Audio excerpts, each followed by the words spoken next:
नमस्कार दोस्तों, weekly current affairs में आप सभी का बहुत बहुत स्वागत है। और इस वीक के टॉप 11 क्वेश्चंस हम देखेंगे जो दोस्तों एग्जामिनेशन में पूछे जा सकते हैं। कई बार देखा गया है कि क्या करते हैं, चैनल्स हो गए या जो भी करंट अफेयर आपको देते हैं वो बहुत सारे क्वेश्चंस दे देते हैं, ठीक है, ताकि वो बाद में कह सके कि अरे हमारे बाहर तो आया ही नहीं। लेकिन ये जो चीज़ें होती है दोस्तों, ये बच्चों का, जो स्टूडेंट होते हैं उनका काम बहुत बढ़ा देती है। और इस तरह के भी क्वेश्चन बहुत रहते हैं जो नहीं पूछे जाते। तो मैं सिर्फ वही क्वेश्चन को ले रहा हूँ जो कि पूछे जा सकते हैं। बाकी डेली करंट अफेयर्स जो है दोस्तों हमारे टेलीग्राम चैनल पे अपलोड हो जाती है, उसकी पीडीएफ, और सिर्फ वही क्वेश्चन लिए जाते हैं जो आपके एग्जामिनेशन में पूछे जा सकते हैं, चाहे वो एसएससी हो, रेलवे हो या कोई स्टेट एग्जामिनेशन हो। तो चलिए स्टार्ट करते हैं बिना किसी देरी के। तो पहला सवाल जो है दोस्तों वो पूछा गया है कि 11 जुलाई को विश्व जनसंख्या दिवस पर पेश किए गए किस राज्य के विधेयक में उन लोगों के लिए प्रोत्साहन शामिल है जो अपने परिवार को 2 बच्चे तक सीमित रखते हैं। तो आपसे पूछा जा रहा है ये कौन सा राज्य है जिसने विधेयक पारित किया है दोस्तों, बिल पास किया। तो ये किया है दोस्तों उत्तर प्रदेश। उत्तर प्रदेश में दोस्तों इस बिल को बोला जाता है control stabilisation and welfare bill. तो ये भी याद रख सकते हैं, शायद हो सकता है पूछा जाए। तो दोस्तों उत्तर प्रदेश है, इसकी आबादी करीबन 22 करोड़ है, जो कि हाँ सबसे बड़ा राज्य है दोस्तों पॉपुलेशन के मामले में पूरे इंडिया में। और ऐसा भी नहीं है कि क्षेत्रफल में सबसे बड़ा क्षेत्रफल में कौन है, राजस्थान है, लेकिन सबसे ज़्यादा आबादी उत्तर प्रदेश में। तो इसको देखते हुए दोस्तों वहाँ की सरकार ने एक बिल है जिसमें कि अगर वो 2 ही बच्चे पैदा करेंगे इररेस्पेक्टिव ऑफ जेंडर, यानी कि 2 मेल 2 फीमेल या मेल फीमेल कोई भी हो सकते हैं, तो उनको कुछ इंसेंटिव्स दिए जाएंगे। क्या दिए जाएंगे? इंसेंटिव्स दिए जाएंगे। जैसे कि एक तो इंसेंटिव रहेगा कि उसमें टैक्स एग्जम्पशन मिलेगा और भी बहुत सारी चीज़ें हैं, ठीक है। और दूसरा डिस इंसेंटिवाइज किया जाएगा, डी इंसेंटिवाइज। तो इसमें क्या होगा दोस्तों कि बहुत सारी चीज़ों से ये शामिल नहीं होंगे। जैसे कि क्या होगा कि जैसे कि अगर 2 बच्चे करते तो आप सरकारी नौकर नहीं बन सकते, यानी गवर्नमेंट जॉब नहीं कर सकते, ठीक है, ये चीज़ें हैं। तो डी इंसेंटिवाइज भी किया जाएगा। और इसको किस लिए किया जाए? ताकि जनसंख्या को कम किया जाए या काबू रखा जाए, क्योंकि जनसंख्या बहुत ज़्यादा बढ़ रही है। इसकी वजह से जो रिसोर्सेज हैं उस पर बहुत ज़्यादा भार पड़ता है। ये कौन है? योगी आदित्यनाथ ने पास किया है। तो ये जरूर याद रखिएगा कि किसकी सरकार ने किया था, ठीक है। आपसे हो सकता है आने वाले टाइम में भी पूछा जाए। अब ये जो है बिल दोस्तों वॉलंटरी है, यानी कि फोर्स नहीं किया जा रहा है कि आपको फॉलो ही करना है 2 ही बच्चे। आप अगर इंसेंटिव लेना चाहते हैं तो 2 बच्चे कीजिए, नहीं लेना चाहते हैं तो मत कीजिए। तो इस तरह से बेसिस पे यहाँ पे किया गया है। अगले सवाल पे आते हैं दोस्तों। तो पूछा जाएगा अंतरिक्ष में उड़ान भरने वाले पहले अरबपति कौन बन गए हैं? तो ये बन गए दोस्तों रिचर्ड ब्रैंसन। रिचर्ड ब्रैंसन जो है दोस्तों वर्जिन ग्रुप, आपने बहुत सुना होगा, वर्जिन ग्रुप होता है दोस्तों। इसके बहुत सारे, अगर इंडिया में तो ज़्यादा ये एक्टिव नहीं है, विदेशों में दोस्तों इनके क्या क्या होते हैं, इनके प्लेन्स होते हैं, ये प्लेन्स इनके बनते हैं, ठीक है। और क्या है दोस्तों, ये ट्रेन्स भी चलाते हैं, यानी कि आप देखे होंगे कि बहुत सारे ट्रेन में, विदेशी ट्रेन में वर्जिन लिखा होगा। टेलीकम्युनिकेशन में भी था दोस्तों, इंडिया में भी आए थे यहाँ पे, जहाँ पे कि आपको वर्जिन का सिम मिलता था। तो इस तरह के 400 से भी ज़्यादा कंपनियों का ग्रुप है वर्जिन ग्रुप। उसके जो फाउंडर हैं कौन है? Richard Branson. इन्होंने ही इसकी स्थापना की थी। तो वो क्या कहता है, पहले ऐसे अरबपति बन गए जो स्पेस में गए दोस्तों। जी हाँ दोस्तों, अब वो स्पेस में जो गए तो उससे इंपॉर्टेंट आपसे पूछा जाता है कि कैसे गए। तो वर्जिन गैलेक्टिक, जो कि दोस्तों आपका प्लेन भी बनाता है, वो रॉकेट्स भी बनाते हैं, वर्जिन गैलेक्टिक, ठीक है। तो ये लेकर गया। अब जो इस स्पेस क्राफ्ट है दोस्तों उसका नाम था VSS यूनिटी। ये आपसे पूछा जा सकता है, इसको जरूर याद रखिएगा। VSS क्या है? Virgin space ship unity, unity नाम है उसका। तो इसके द्वारा ही गए थे। कहाँ से गए थे? तो न्यू मैक्सिको, ये कहाँ है? US में है। तो वहाँ से गए थे। अब ये हैं किस कंट्री के? ब्रिटिश हैं, ठीक है, यानी कि इंग्लैंड के हैं दोस्तों, ब्रिटेन के हैं, ठीक है। तो ये याद रखिएगा कि ये अमेरिकन नहीं है। इनके साथ एक इंडियन भी गई थी, जिसको कमेंट सेक्शन में बताइए कौन गई थी। वैसे आगे मैं उनका नाम कवर करने वाला हूँ।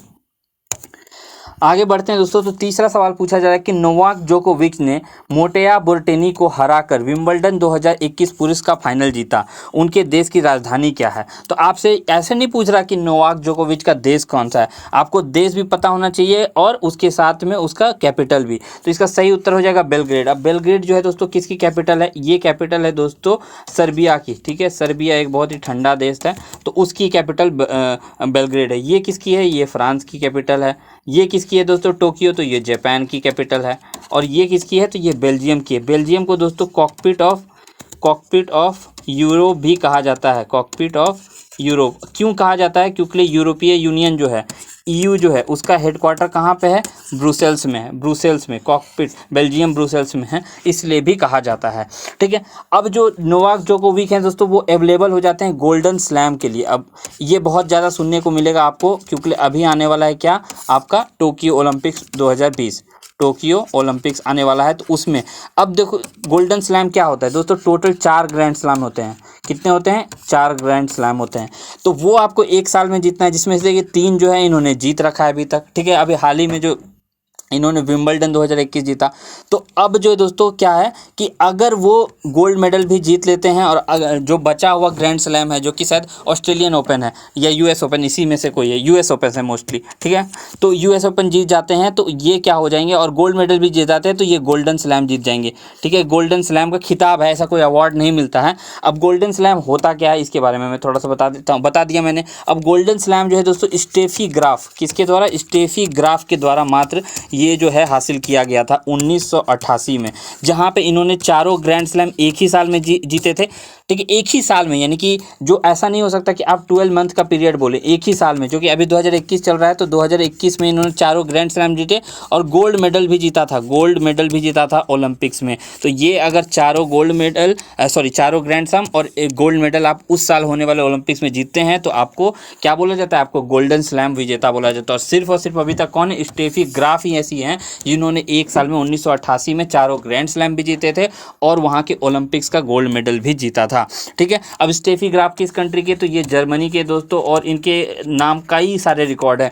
ये नंबर 1 रैंक रहने वाली सबसे बड़े टाइम तक की ऐसी प्लेयर हैं, चाहे मेल हो या फीमेल हो, सबसे ज़्यादा टाइम तक नंबर 1 वर्ल्ड में रहने के लिए इनके ही रिकॉर्ड है और कई सारे रिकॉर्ड हैं।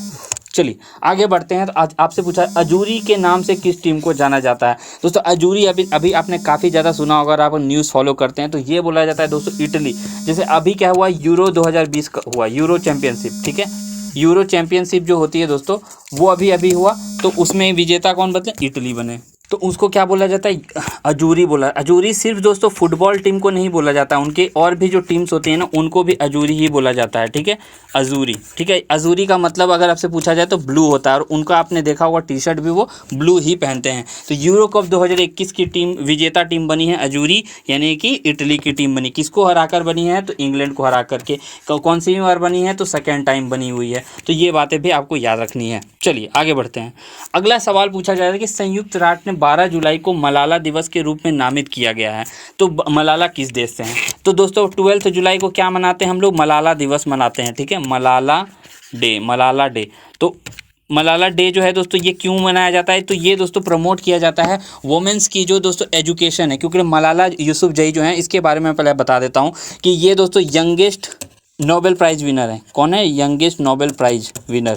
17 साल की उम्र में इन्हें नोबेल पीस प्राइज़ मिला था। क्यों मिला था दोस्तों, इन्होंने तालिबान के खिलाफ, तालिबान जो है बच्चों को स्कूल नहीं जाने देते थे पाकिस्तान में, इन्होंने दोस्तों क्या कहते हैं स्कूल जाने को ठाना और इनको दोस्तों सर पे गोली लगी थी और उसके बाद भी नहीं। तो ये एक तरह से दोस्तों यहाँ पे एम्बलेम बन गई हैं कि जो एजुकेशन है गर्ल्स की वो बहुत इंपॉर्टेंट है। और ये कहाँ के रहने वाली, तो पाकिस्तान का कैपिटल क्या है, इस्लामाबाद। अब एक खास बात और है कि 2014 में इनको दोस्तों नोबेल पीस प्राइज़ मिला था, लेकिन यह दोनों जोड़ी में मिला था, यानी कि इनको भी मिला था, किसी एक और पर्सन को मिला था। उसका नाम क्या था दोस्तों, कैलाश सत्यार्थी। ठीक है, अब कैलाश सत्यार्थी किस देश के हैं, तो इंडिया के हैं। वो बच्चों के लिए बहुत ज़्यादा काम करते हैं, चाइल्ड लेबर का एबोलिशन उन्होंने बहुत किया है, बहुत काम किया है। इसके कारण उनको 2014 में कैलाश सत्यार्थी को इनके साथ नोबेल प्राइज़ दिया गया था। उसी को UN जो है, यूनाइटेड नेशन जो है दोस्तों, अब 12 जुलाई को क्या मनाता है, मलाला डे मनाता है। ठीक है, तो याद रखिएगा। अगला सवाल आपसे पूछा जाए, कल्पना चावला के बाद अंतरिक्ष में उड़ान भरने वाली दूसरी भारतीय मूल की महिला कौन बन गई है।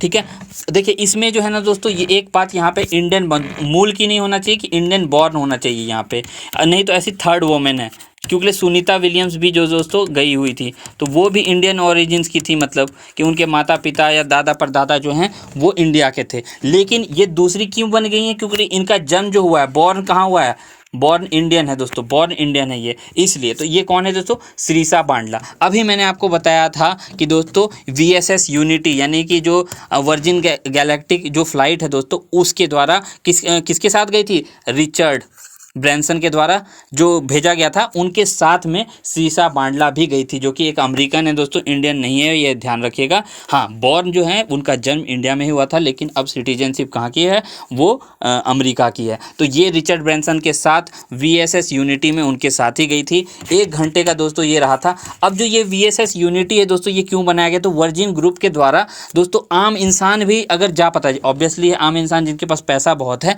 उनको भी दिया जाएगा। रिचर्ड ब्रैनसन जो है दोस्तों, वो क्या कहलाते हैं, रिचर्ड ब्रैनसन जो है वो कमर्शियल एस्ट्रोनॉट भी कहलाते हैं, क्योंकि वो कहाँ गए थे, स्पेस में गए थे। जो स्पेस में जाता है उसको एस्ट्रोनॉट कहते हैं। और कमर्शियल मतलब कि सिर्फ कमर्शियल पर्पस के लिए गए थे, ना कि कोई खोजबीन करने के लिए गए थे, बस ऐसे घूमने के लिए। तो कमर्शियल दोस्तों स्पेसशिप बनाई गई है VSS यूनिटी वर्जिन गैलेक्टिक के द्वारा, और ये लोग क्या कोशिश कर रहे हैं कि आम इंसान को भी वहाँ पहुँचाया जाए, पैसे ले और उनको वहाँ पर यात्रा कराया जाए। तो आने वाले 2022 में ये इनका कहना है कि 2022 से यह सुविधा स्टार्ट हो जाएगी। ठीक है, चलिए आगे बढ़ते हैं। अगला सवाल है दोस्तों, एशले बार्टी को किसको हराकर महिला एकल विंबलडन खिताब जीता है। तो एशले बार्टी ने दोस्तों यहाँ क्या कहता है, सिंगल्स टाइटल जीता है विंबलडन का। विंबलडन कहाँ होता है, तो ये होता है इंग्लैंड में, याद रखिएगा कहाँ होता है, इंग्लैंड में। ठीक है, और ये किस पे खेला जाता है, तो ये ग्रास पे खेला जाता है। कहाँ पे, तो दोस्तों अलग अलग जो ग्रैंड स्लैम होते हैं वो अलग अलग फ्लोर पे खेला जाते हैं, जैसे कोई ग्रास पे, कोई क्ले पे। तो जो ये एकमात्र है ऐसा ग्रैंड स्लैम जो कहाँ खेला जाता है, ये ग्रास पे खेला जाता है। ठीक है, चलिए ये बात ध्यान रखिएगा। अब इन्होंने हराया किसे, तो कैरोलिना प्लिस्कोवा को हराया, कैरोलिना प्लिस्कोवा को। अब जो एशले हैं दोस्तों, उससे आपसे पूछा जा सकता है वो किस देश की हैं, तो वो कहाँ की हैं, ऑस्ट्रेलिया की हैं दोस्तों, ये याद रखिएगा, ऑस्ट्रेलिया की हैं। और जो प्लिस्कोवा हैं वो किस देश की है, तो वो है तो चेक रिपब्लिक की। ठीक है, चेक रिपब्लिक की हैं। अब चेक रिपब्लिक का जो दोस्तों कैपिटल है वो कौन है, प्राग है। ठीक है, ये भी याद रखिएगा। और जो ऑस्ट्रेलिया कैपिटल ये क्या है, कैनबेरा है, ये भी याद रखिएगा। ठीक है, तो इस तरह के सवाल आपसे पूछे जा सकते हैं।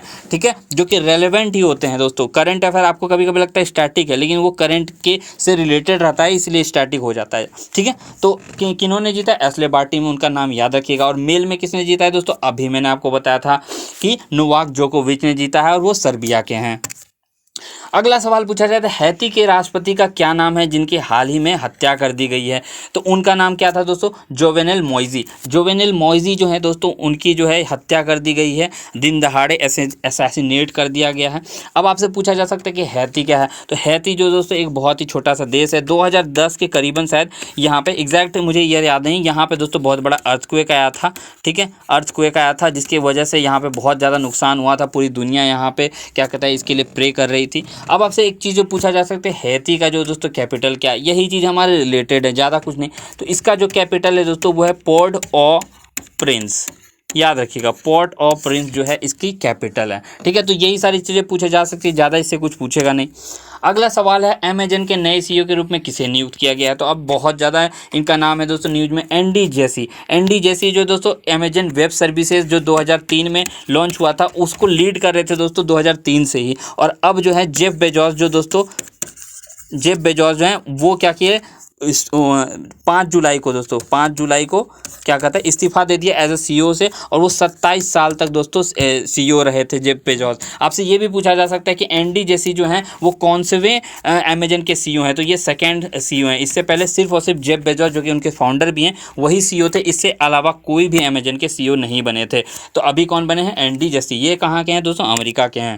चलिए अगला सवाल पूछा जा रहा है, पंचमुली झील हाल ही में चर्चा में थी, यह किस राज्य में स्थित है। तो ये पंचमुली झील जो है दोस्तों ये गुजरात में। अब गुजरात में भी कहाँ पे दोस्तों, तो आपको पता होगा statue of unity, statue of unity किसकी है दोस्तों, ये किसकी है, सरदार वल्लभ भाई पटेल का है दोस्तों। वहाँ पे मूर्ति कितनी लंबी है, 182 मीटर्स की है, दुनिया की सबसे लंबी मूर्ति है। तो वहाँ पे दोस्तों बगल में नदी है, उस जो झील है दोस्तों, वहाँ पे बहुत सारे क्या है, मगरमच्छ थे। मगरमच्छ जो है जिसके कारण बहुत ज़्यादा लोगों को वहाँ पे परेशानी हो सकती थी, जान का खतरा हो सकता था, इसलिए कई सारे मगरमच्छों को इस झील से दोस्तों वहाँ से हटा दिया गया है। तो वो पंचमुली झील है। तो आपसे पूछा जा सकता है कि स्टैचू ऑफ यूनिटी जो है वो किस झील के बगल में है, तो कौन सी झील है, पंचमुली झील गुजरात में स्थित है। ठीक है, चलिए आखिरी सवाल है दोस्तों, निम्नलिखित केंद्रीय मंत्रियों में से किसे राष्ट्रपति रामनाथ कोविंद द्वारा कर्नाटक के नए राज्यपाल के रूप में नियुक्त किया गया? तो ये किया गया दोस्तों नरेंद्र सिंह तोमर।